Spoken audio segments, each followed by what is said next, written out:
미국과 중국의 무역 분쟁이 시작된 지 1년을 훌쩍 넘겼는데요. 해결 기미는 보이지 않고 이제는 무역 분쟁이 아니라 무역 전쟁으로 비화하고 있습니다. 지난 1년 동안 서로 관세 폭탄을 주고받더니 최근에는 중국의 통신 장비 업체인 화웨이의 제재를 두고 갈등의 골이 깊어지고 있죠. 문제는 우리나라입니다. 이 경제 의존도가 높은 것도 문제지만 화웨이 문제도 그렇고 이 두 초강대국 사이에 끼어서 어떤 입장을 취해야 할지 참 어려운 상황입니다. 어떻게 대처해야 하는 건지 성태윤 연세대 경제학부 교수와 함께 자세히 짚어보겠습니다. 성 교수님 안녕하십니까? 네, 안녕하십니까? 교수님 벌써 이게 미중 무역 갈등이 1년이 훨씬 넘었는데요. 당초에는 미국의 트럼프 대통령이 중간 선거까지만 중국 때리기를 하다가 정치적인 이유로 그 이후 지나면 조금 문제가 해결되지 않을까 이런 전망도 있었습니다만 지나고 나니 전혀 그렇지 않은 상황이에요. 미국의 의도가 대체 어디에 있는 겁니까 이게?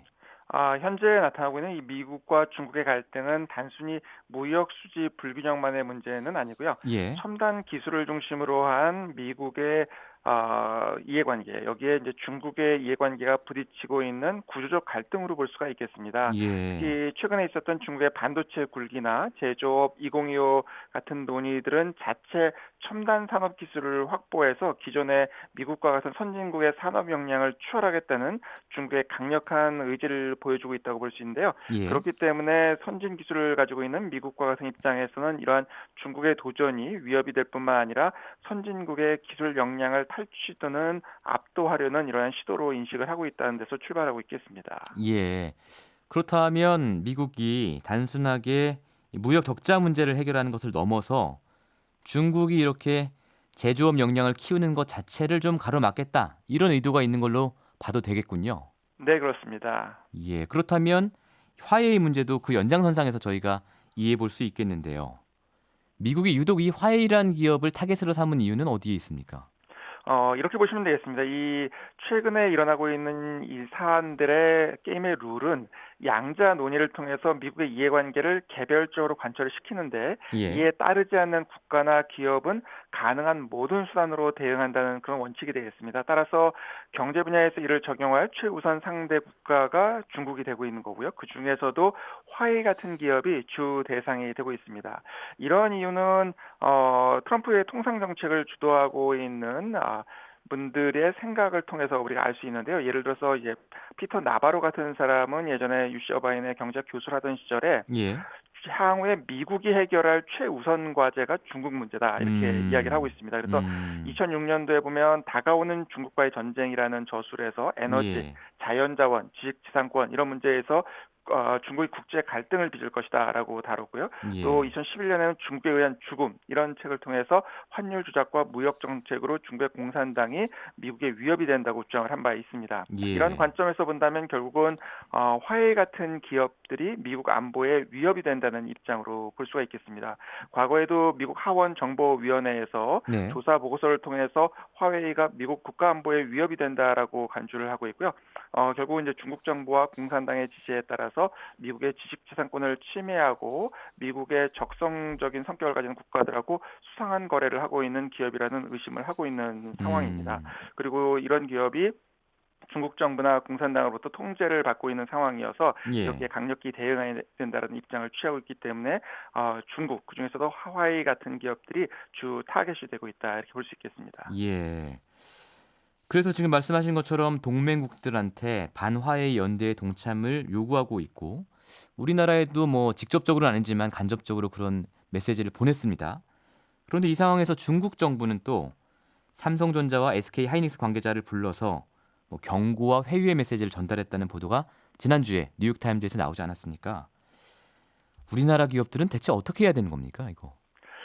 일단 이러한 상황은 우리나라 기업에만 가해지는 압력은 아니고요. 이미 예. 미국 의회가 정부나 공공기관, 민간 기업의 화해를 견제하라고 사실 이것은 민주당, 공화당을 넘어서는 초당적인 압박으로 가해지고 있는 상황입니다. 그래서 예. 이제 미국 공공기관 같은 경우에는 의회의 권고를 받아들여서 화웨이 장비 구매를 중단하기로 한 상황이고요. 미국 통신회사들은 화웨이가 미국 내에서 스마트폰을 출시하지 못하도록 하고 연방통신위원회 같은 경우도 미국 통신사가 화웨이 장비 구입에 연방정부 보조금을 쓰지 못하게 하는 방안도 네. 추진을 하고 있습니다. 결국은 경제적인 이 통상 문제를 넘어서는 국가 안보 차원의 이슈로 미국이 간주를 하는 것이기 때문에 예. 기본적으로는 미국과 같은 입장을 취할 수밖에 없는 상황으로 보여지긴 합니다.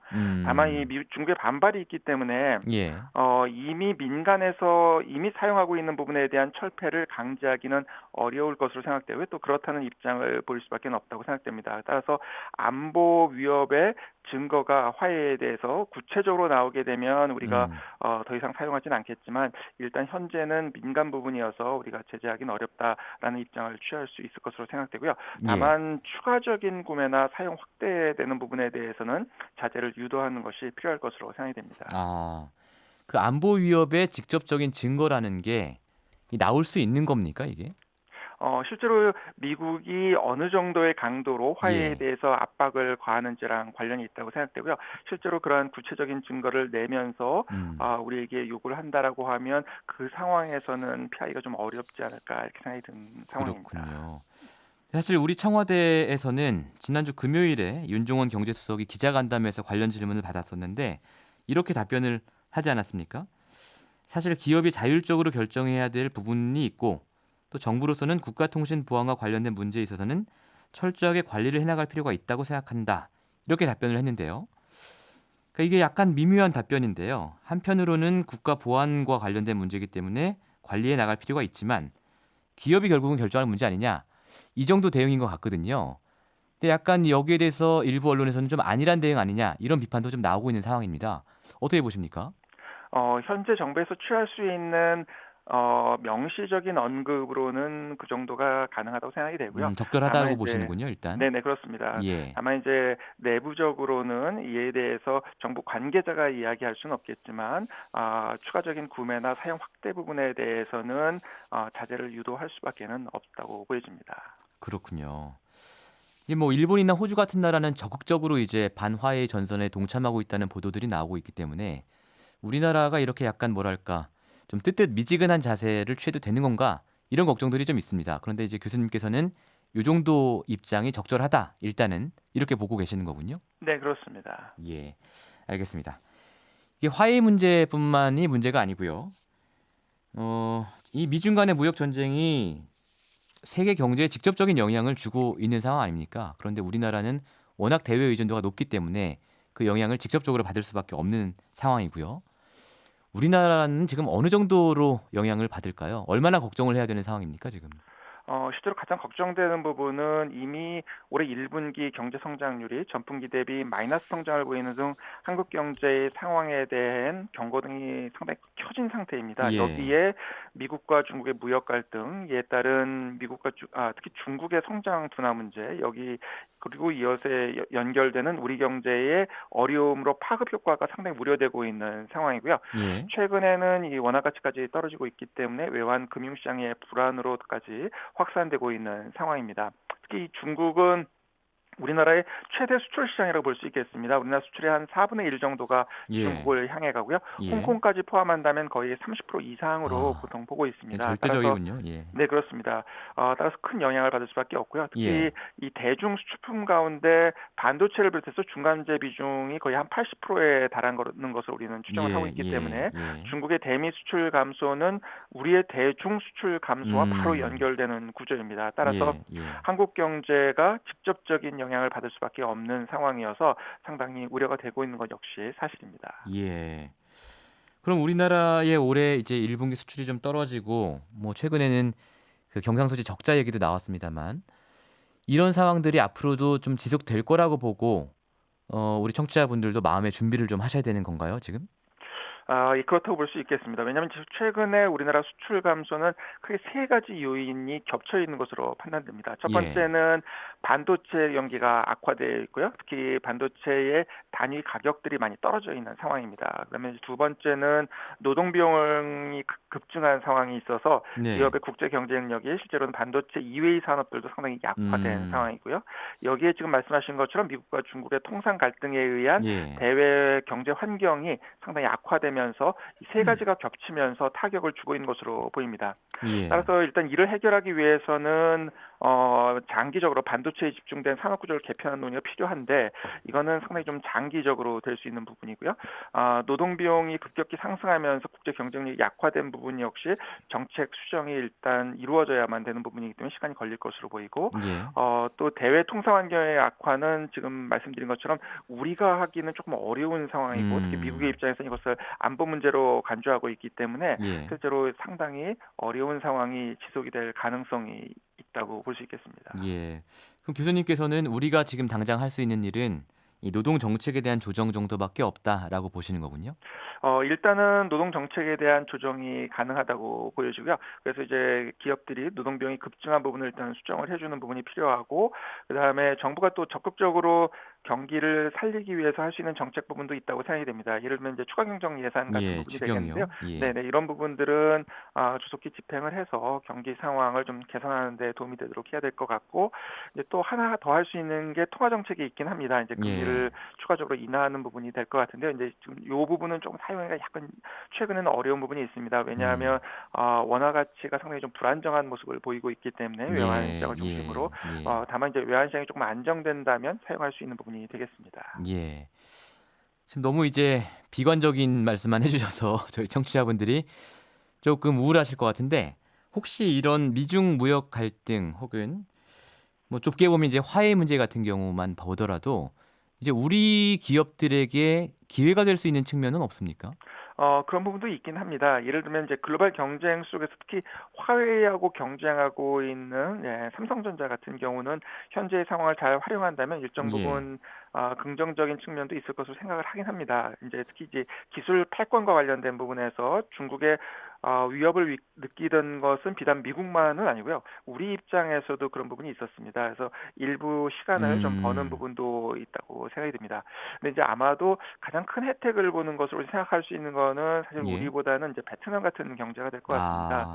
아. 왜냐하면 중국 소재 미국 회사 상당수가 이미 베트남으로 이전을 하고 있는 것으로 생각되고 있고요. 예. 특히 미국으로 수출품을 생산하는 다국적 기업의 경우에는 이러한 움직임을 보이고 있습니다. 따라서 예. 우리에게 일부 유리한 부분이 있기는 하지만 음. 전반적으로는 실제로 좀 어려운 부분이 상당히 있다라는 것은 우리가 인식을 하고 대응을 하는 것이 보다 현실적이지 않을까 생각이 됩니다. 그렇군요. 자, 그렇다면 그 우리한테 기회가 되는 부분하고 위기가 되는 부분하고 뭐 좀 거칠게 얘기하는 것일 수도 있겠지만 숫자상으로 보면 몇 대 몇 정도라고 볼 수 있겠습니까? 교수님들 제가 봐도. 보기에는 우리가 예. 좀 위협이 되는 부분, 어려움이 되는 부분이 뭐 한 8이라면 좀 예. 긍정적인 부분이 한 2 정도는 그래도 아, 그 있다. 정도밖에 이렇게 안 되는 말씀드립니다. 겁니까? 그렇게 실제로 많다고 보기는 좀 어려울 예. 것 같고요. 특히 이 무역 분쟁이 상당히 지속될 예. 것으로 생각이 됩니다. 왜냐하면 이제 무역에 대해서 합의하는 수준의 결말이 나올 수는 있습니다. 사실 이제 예. 최근에도 미국과 중국에 사실상 합의가 있었습니다. 그런데 예. 이 합의가 된 것이 시진핑 중국 국가주석이 받아들이기가 어렵다. 예. 왜냐하면 좀 미국이 요구한 것이 이것을 음. 법제화해서 네. 법률적으로 해서 네. 바꾸지 못하는 상황까지 만들어 놓으라는 것이 이제 미국의 요청이었고요. 이에 음. 대해서 이제 중국이 사실 거부를 하게 됩니다. 그러면서 좀 예. 상황이 좀 악화됐거든요. 예. 따라서 무역에 대해서는 아마 합의하는 수준으로 가능성도 있다고 생각은 됩니다. 근데 이제 문제는 예. 말씀 것처럼 이번 사안이 실제로는 통상 문제에 그치는 것이 아니고 그러니까요. 기술 예. 패권과 관련되어 있기 때문에 미국의 예. 견제가 지속될 가능성은 높습니다. 그리고 이제 음. 중국 입장에서도 대외 관세를 낮추거나 이제 미국으로부터 수입을 확대해서 예. 대미 무역 흑자를 축소하기 위해서 예. 노력을 할 수 있고 또 자국 입장에서도 어느 정도의 지식재산권의 일부는 양보할 수도 있을 것 음. 같습니다. 그런데 음. 이 갈등의 핵심인 첨단 산업 부분에서 궁극적으로 후퇴하는 것은 생각하기가 사실은 어렵습니다. 중국도 양보를 못 하는군요, 그 네, 부분은. 그렇습니다. 예. 더구나 이 일정 부분 양보가 이루어져도 중국 역시 최근에는 경기가 악화되고 있어서 상당히 중국 음. 경제에 영향을 줄 수 있을 정도의 예. 양보를 하기가 또 쉽지 않은 예. 상황이고 그렇게 되면 미국이 반발할 가능성이 있다고 볼 수 있겠습니다. 따라서 이 글로벌 통상 환경의 약화 내지는 악화 추세가 예. 상당히 있을 가능성이 있기 때문에 이 점을 염두에 두고 예. 대비를 하는 게 필요하지 않나 생각이 됩니다.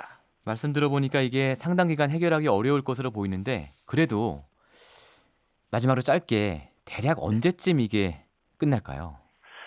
이렇게 말씀드릴 수 있겠습니다. 예. 이제 과거에 비슷한 사례가 이미 있었습니다. 이게 언제냐 하면 1980년대 초반에 예. 미국이 일본에 대해서 예. 조처를 취한 것입니다. 왜냐하면 이제 당시에 지금의 중국처럼 일본 역시 라이징 선이라고 불러서 떠오르는 태양이라고 부르면서 미국 경제를 상당히 위협한다고 미국에서 생각을 했었습니다. 예. 그래서 일본에 이제 대해서요. 네, 예. 그렇습니다. 그래서 1980년대 초반에 미국이 강력한 정책을 취하게 되고 이게 우리가 잘 알려진 플라자 합의라는 부분이 그렇습니다. 되겠습니다. 예. 이 1985년 9월에 뉴욕 플라자 예. 호텔에서 미국, 영국, 일본, 프랑스, 독일 5개국 간의 이제 환율에 대한 합의를 하면서 예.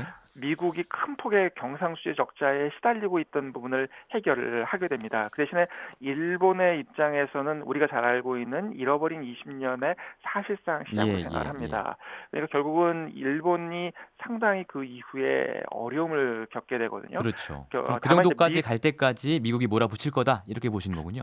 미국이 그렇게 몰아붙일 가능성은 상당히 있다고 보여집니다. 예. 그렇기 때문에 미국이 이후에 플라자 합의 이후에 미국 경제가 개선됐던 것은 사실이거든요. 그렇군요. 그래서 이제 결국은 상당히 지속될 수 있다라고 판단을 할 필요는 있겠습니다. 예, 알겠습니다. 상당히 지속될 것이다라는 말씀이 섬뜩하네요. 오늘 말씀 잘 들었습니다. 네네, 감사합니다. 네, 지금까지 연세대 경제학부의 성태윤 교수였습니다. 평일 아침 7시 20분 시민보의 시선 집중.